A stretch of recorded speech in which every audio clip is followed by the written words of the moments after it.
The mic is hot, The Angelica. mic is hot.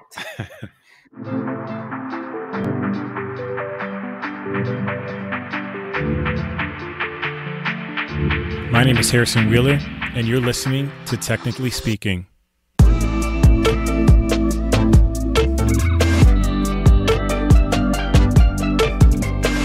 Welcome to another episode of Technically Speaking, a podcast about design and the human experience. I sit down with Angelica McKinley, who is currently a creative director at Google.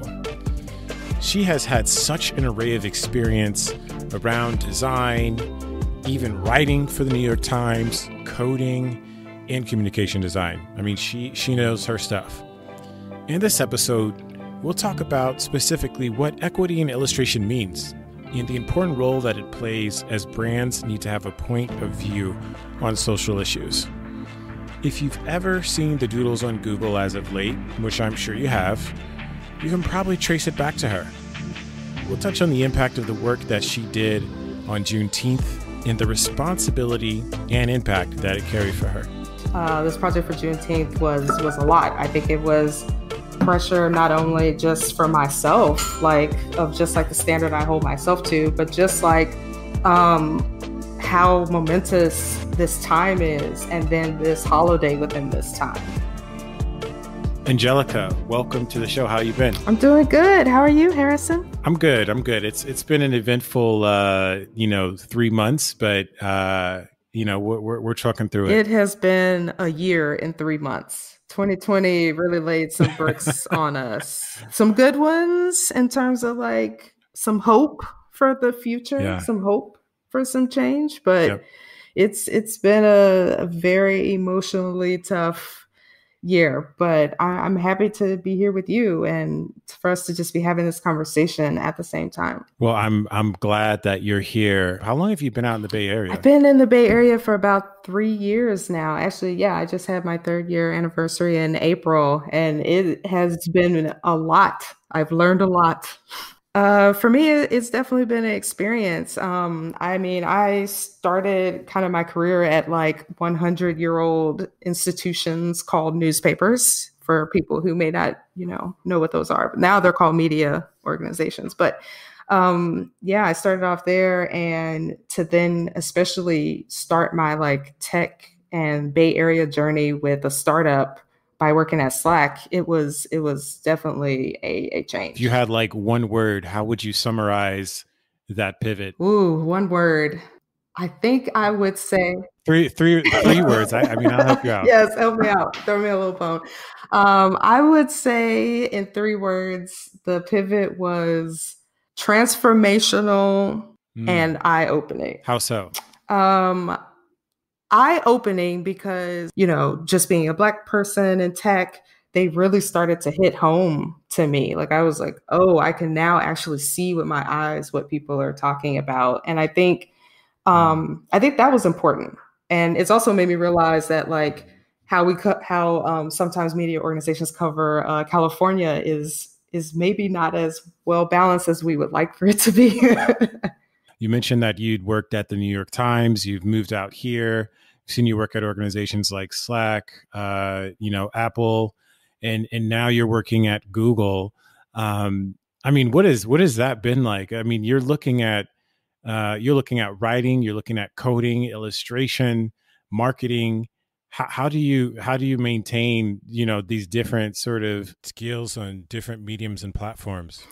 I think that's a really cool question. One of the things that I do credit to starting in editorial design and illustration is that kind of scrappy nature that we talk about in tech from startups. There were a lot of opportunities for me at the New York Times, and even at the first paper I worked at the Roanoke Times in Roanoke, Virginia, that allow for me to learn new skills and to kind of apply them in creative ways. There was ability to experiment, within certain boundaries, but there was definitely a willingness to tell someone hey, well, if you can figure it out and bring me something and show me what that looks like, we could possibly do it. And so if you kind of have that mentality or that ability within an organization, it does sometimes create room for that. And when I've looked back recently and about how all this experience leads up to working on the Doodle team, I feel like it's heavily relies on my ability to like dabble and also to understand the constraints of various different disciplines. I still have to think about UX, how someone's going to like experience the artwork that we put up, how can I make it more enticing for them to like want to click on that?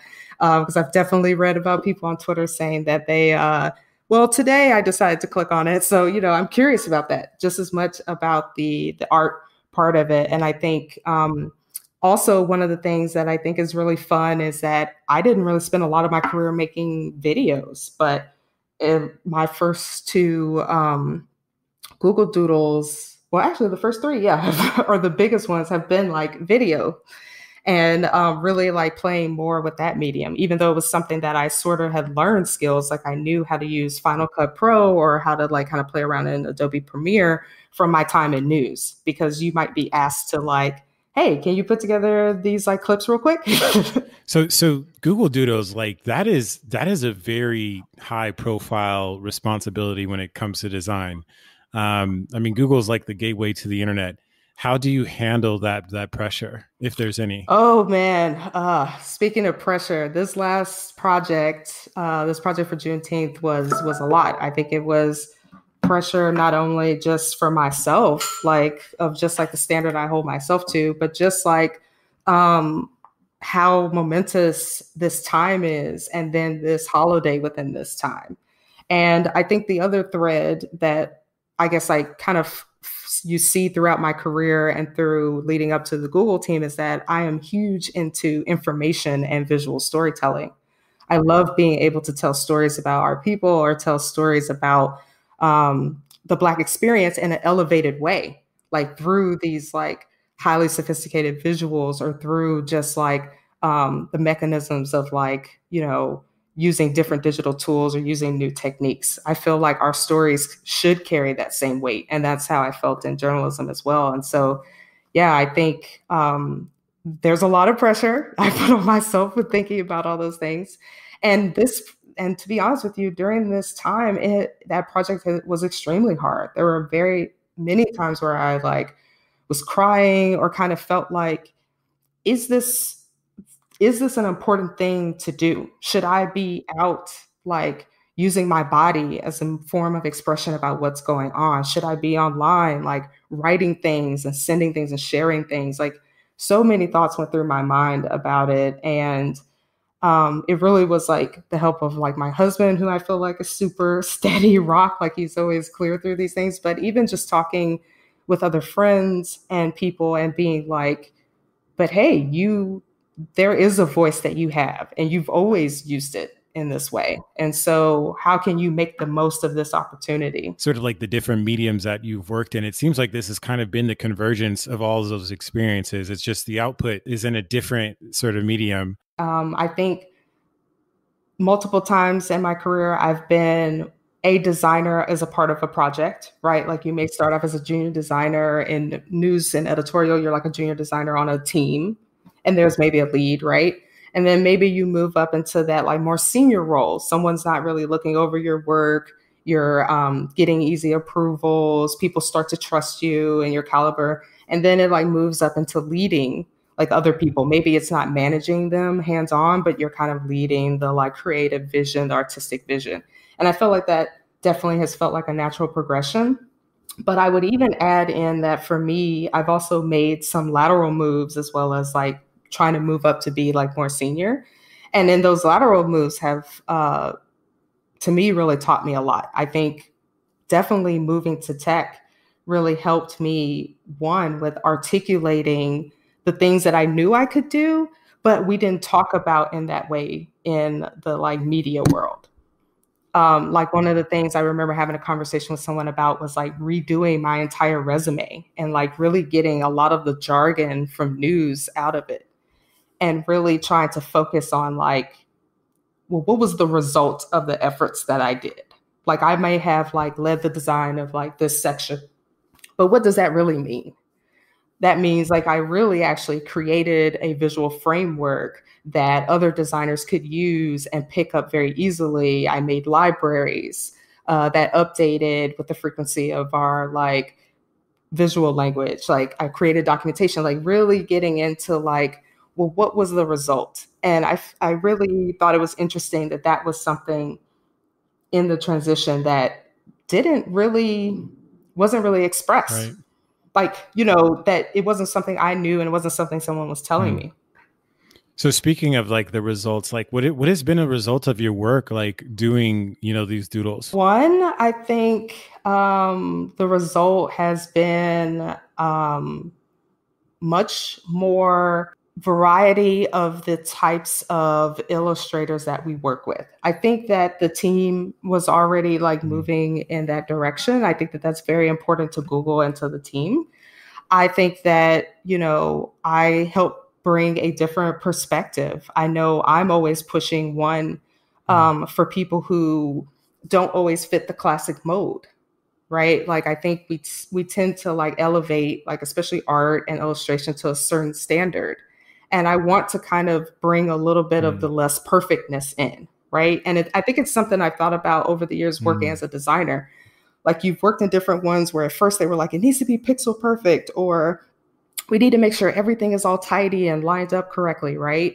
And lately I've been starting to feel like, let's have a little bit of imperfection in there. Let's have a little bit of difference in there. Like, let's like let things kind of breathe and be a little bit more organic. And I think that that's how we can bring more authentic perspectives to the topics that we want to discuss. Before the show, we were talking a little bit about equity in illustration. It'd be great if you kind of dive in a little bit of your thoughts around that thinking. Yeah, I've actually been thinking a lot about equity in design, and especially with that event we were talking about earlier, where are all the Black designers?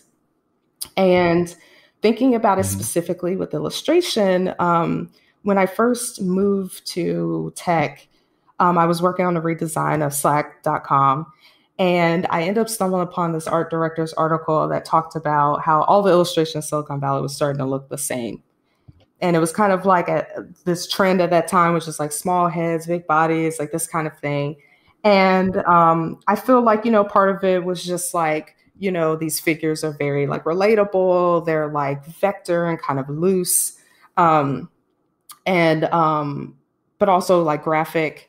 And so, not very detailed. And I think that they can you can put a lot of personality onto them.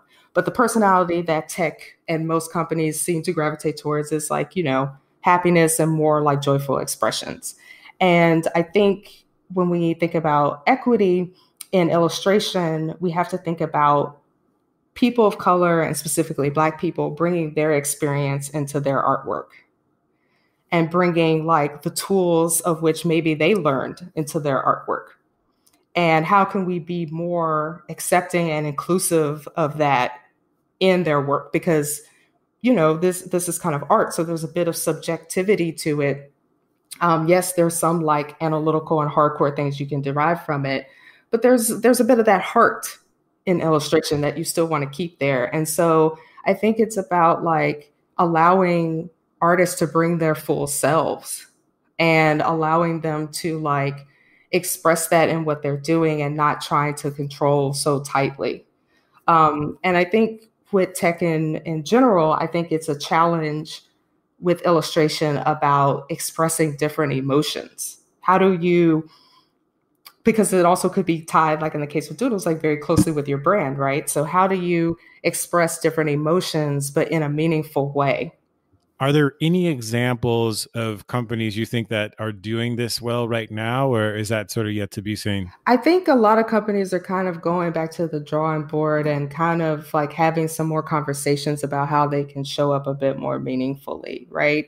I think there's a lot of things to consider as a corporation. I'm not a lawyer, so I don't know all the like back end with the law stuff. But at the same time, I would say that like, people are more media savvy now than ever, and people are constantly bombarded with imagery.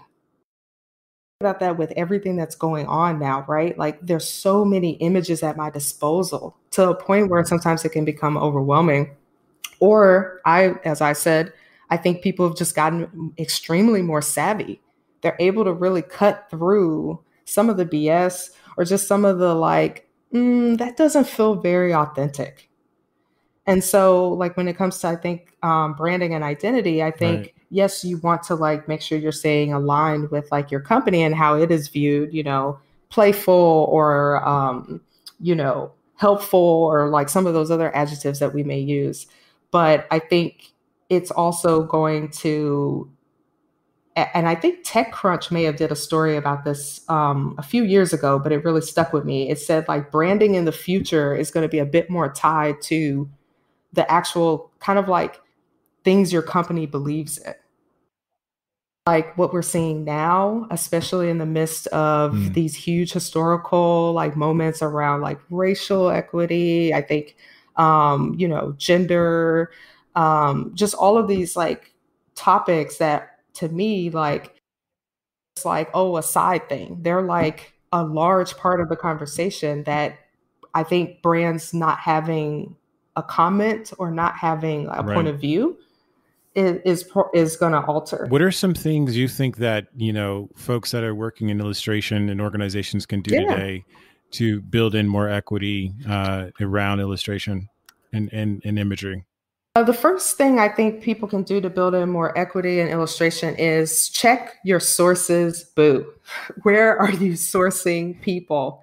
After working on the Juneteenth doodle, I've had a couple people ask me about sourcing imagery, and I would say I look at a lot of different things. Like one, I'm an avid reader. I came from newspapers, so of course I'm looking at the New York Times, which produces like volumes of illustrations on a weekly basis, to looking at the New Yorker, which like has that very like crafted, elegant feel to it. But I don't just stop there. Like I also check Instagram a lot and follow a lot of the like drawing groups. There was this one really great resource, actually two really great resources. A young lady on Twitter had posted about drawing while Black and has made like an Airtable from the hashtag.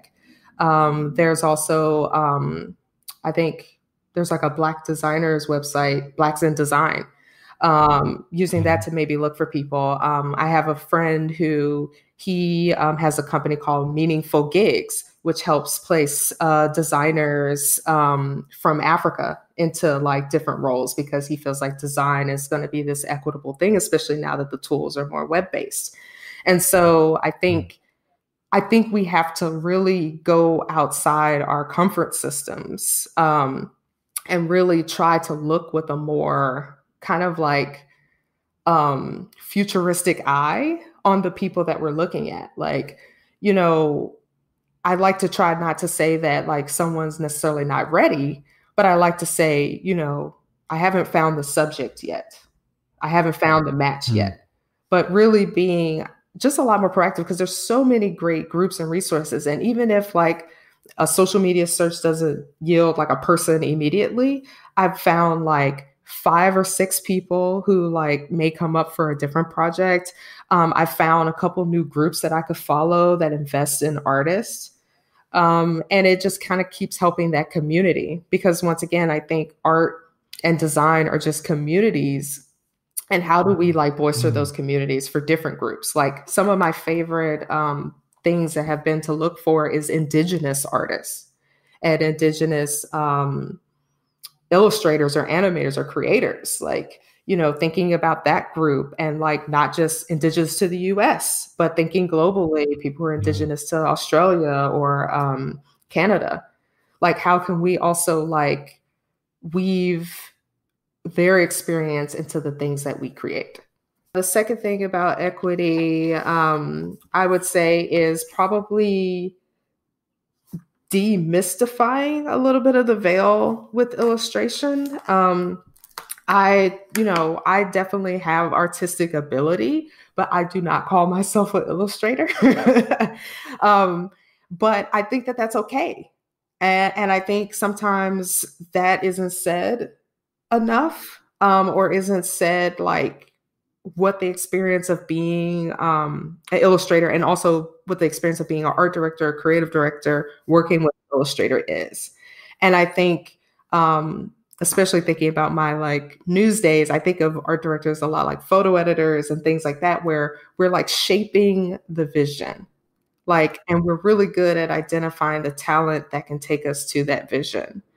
But I feel like there's been a lot of mystery around art directors. There's not a lot of Black female art directors or creative directors, and especially in tech companies or in some of these more like dominant fields where there are a lot of art directors.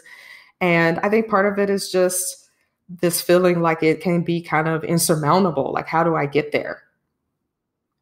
But I think that if you're like having a strong passion about illustration, if you have a strong passion about design, if you are a person who doesn't mind learning new things and tinkering around, that there could be a lot of space for you in that. Because I think as an art director, I draw on a lot of knowledge, right? Like when I'm doing research, so I'm having to draw on my like reporter, journalist brain.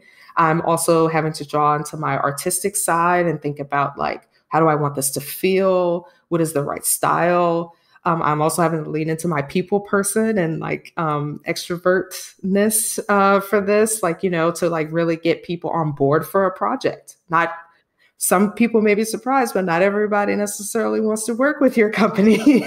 So how do you like get people excited about what you're doing and feel like it's meaningful? So I feel like it does draw all those different things. And I feel like it's kind of just dropping that veil so people can kind of see what those roles are like, because it is different, a little bit more behind the scenes. And then I guess a third thing for illustration is I just like to say being willing to take a chance.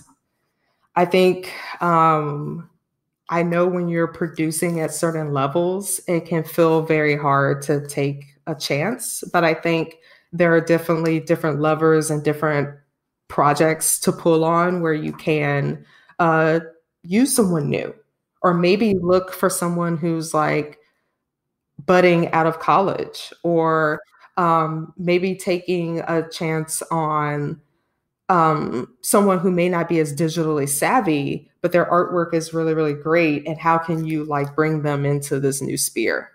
I think those are kind of like all the things I definitely think about. Thank you so much for those tips, Angelica, and thank you for coming on the show.